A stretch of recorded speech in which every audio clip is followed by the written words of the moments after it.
Today is November 9th. Welcome to Big Book Daily. My name is Rob. I am an alcoholic. It is a thrill, honor, and joy to be here with you today as we journey through the Big Book of Alcoholics Anonymous and the 12 Steps and 12 Traditions. Today at the Big Book, we're going to continue our journey through Chapter 8, Two Wives. We'll be reading page 116. At the 12 and 12, we're on Tradition 3. We'll be reading 140. And we'll read today's 24 hours a day and daily reflection. So with that, hope you all are doing well this morning, my friends. Life is good over here as I chug a big old cup of coffee in my Ninja Turtle cup, Cowabunga. But to quote yesterday's reading, out of the 24 hours a day, we have been given a brand new set of 24 hours, a clean slate. So we can press on today with confidence. And it's just exciting to be alive today. So with that, let's get to the good stuff.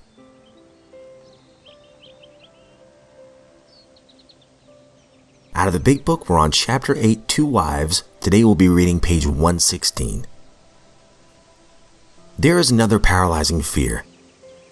You may be afraid your husband will lose his position. You are thinking of the disgrace and hard times which will befall you and the children. This experience may come to you, or you may have already had it several times. Should it happen again, regard it in a different light. Maybe it will prove a blessing. It may convince your husband that he wants to stop drinking forever. And now you know that he can stop if he will. Time after time, this apparent calamity has been a boon to us, for it opened up a path which led to the discovery of God. We have elsewhere remarked how much better life is when lived on a spiritual plane. If God could solve the age-old riddle of alcoholism, He can solve your problems too. We wise found that, like everybody else, we were afflicted with pride, self-pity, vanity, and all the things which go to make up the self-centered person. And we are not above selfishness or dishonesty. As our husbands began to apply spiritual principles in their lives, we began to see the desirability of doing so too. At first, some of us did not believe that we needed this help. We thought, on the whole, that we were pretty good women, capable of being nicer if our husbands stopped drinking. But it was a silly idea that we were too good to need God. Now we try to put spiritual principles to work in every department of our lives. When we do that, we find it solves our problems too. The ensuing lack of fear, worry, and hurt feelings is a wonderful thing. We urge you to try our program, for nothing will be so helpful to your husband as a radically changed attitude toward him, which God will show you how to have. Go along with your husband if you possibly can.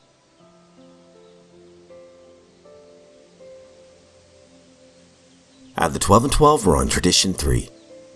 The only requirement for AA membership is a desire to stop drinking. So if you recall from yesterday's reading, the Foundation office is asking each group to send in its list of protective regulations, and there were a bunch in the early days. And when you give a lot of people a lot of rules, well, you know how that goes. Page 140. We were resolved to admit nobody to AA, but the hypothetical class of people we termed pure alcoholics. Except for their guzzling and the unfortunate results thereof, they could have no other complications. So beggars, tramps, asylum inmates, prisoners, queers, plain crackpots, and fallen women were definitely out. Yes, sir. We cater only to the pure and respectable alcoholics. Any others would surely destroy us. Besides, if we took in those odd ones, what would decent people say about us? We built a fine mesh fence around AA. Maybe this sounds comical now. Maybe you think we old-timers were pretty intolerant. But I can tell you, there was nothing funny about the situation then. We were grim because we felt our lives and homes were threatened. And that was no laughing matter. Intolerant, you say? Well, we were frightened. Naturally, we began to act like most everybody else does when afraid. After all, Isn't fear the true basis of intolerance? Yes, we were intolerant.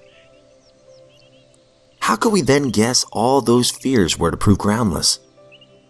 How could we know that thousands of these sometimes frightening people were to make astonishing recoveries and become our greatest workers and intimate friends? Was it credible that AA was to have a divorce rate far lower than average? Could we then foresee that troublesome people were to become our principal teachers of patience and tolerance? Could any then imagine a society which would include every conceivable kind of character and cut across every barrier of race, creed, politics, and language with ease?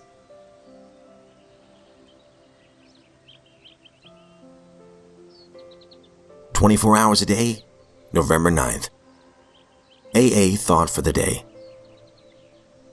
I have learned to be less negative and more positive. I used to take a negative view of almost everything. Most people, in my estimation, were bluffing. There seemed to be very little good in the world, but lots of hypocrisy and sham.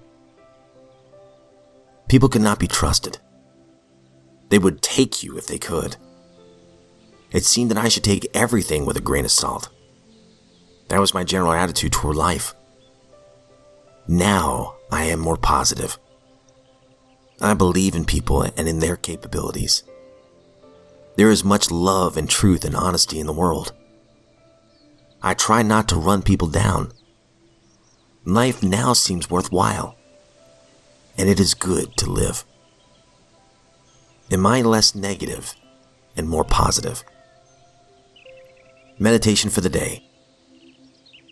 Think of God as a great friend and try to realize the wonder of that friendship. When you give God not only worship, obedience, and allegiance, but also close companionship, that He becomes your friend, even as you are His. You can feel that He and you are working together. He can do things for you and you can do things for Him. Your prayers become more real to you when you feel that God counts on your friendship and you count on His. Prayer for the day. I pray that I may think of God as my friend. I pray that I may feel that I am working for Him and with Him.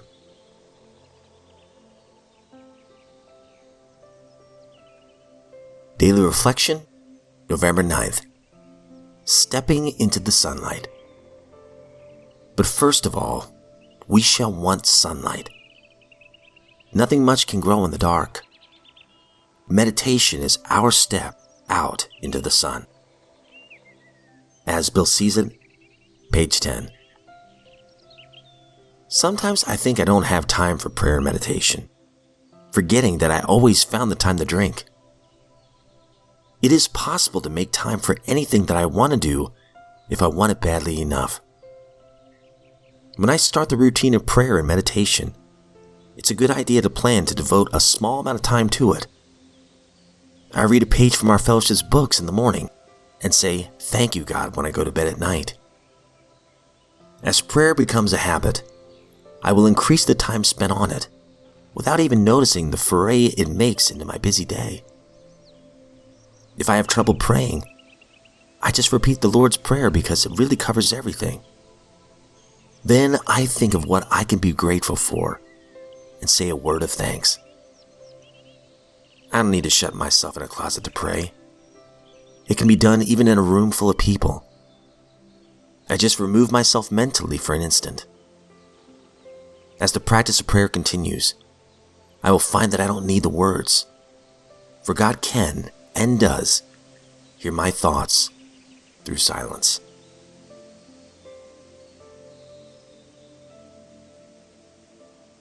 All right, my friends, that concludes today's reading.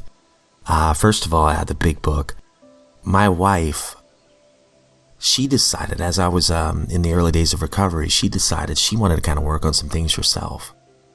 So we were both kind of working on ourselves, but also trying to work with each other to raise our two children. And, my wife could have played the victim card, and deservedly so. And she could have pointed the finger and brought up all the stuff from my past over and over and over again as a club over my head, but she didn't do that. Instead, she worked on herself.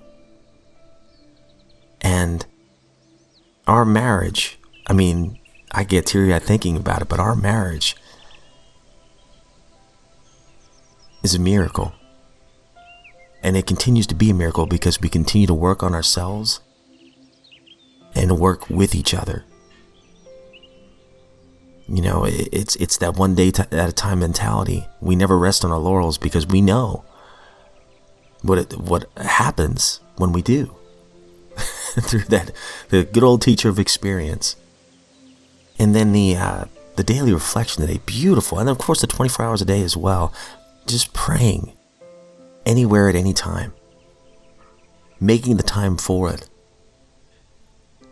I love that they mentioned the Lord's Prayer. That covers everything. When you can't think of anything else to pray, that's a great tip. I'm going to practice that today. But also the prayer of thanksgiving at any time. Whether you're alone or in a room full of people. I'm around a lot of people throughout the day, and sometimes I just thank my higher power for these people. Even though I might not understand them, even though I might not even like them. And usually it's because they brought out an insecurity in me, so it really has nothing to do with them. But I thank my higher power for them too. It could be a silent prayer, but I think the main thing is that connection. And then in the daily reflection, to call God a friend. I have a friend of mine that he talks to God like he would one of his buddies. Like, hey man, I need help with this. That's his prayer. In a way, I really love that. And I've kind of practiced that myself. And please don't misunderstand, I have a tremendous respect for my higher power. But I also want to feel as comfortable as I possibly can to talk to him as if he were my closest friend. That I could talk to him about anything which he knows anyway. So I think I'm going to put that into practice as well today. But my friends, I've rambled on more than enough. Lord, please forgive me. But I hope you all have a good one. And if we are given another set of 24 hours, I sincerely look forward to seeing you right back here tomorrow.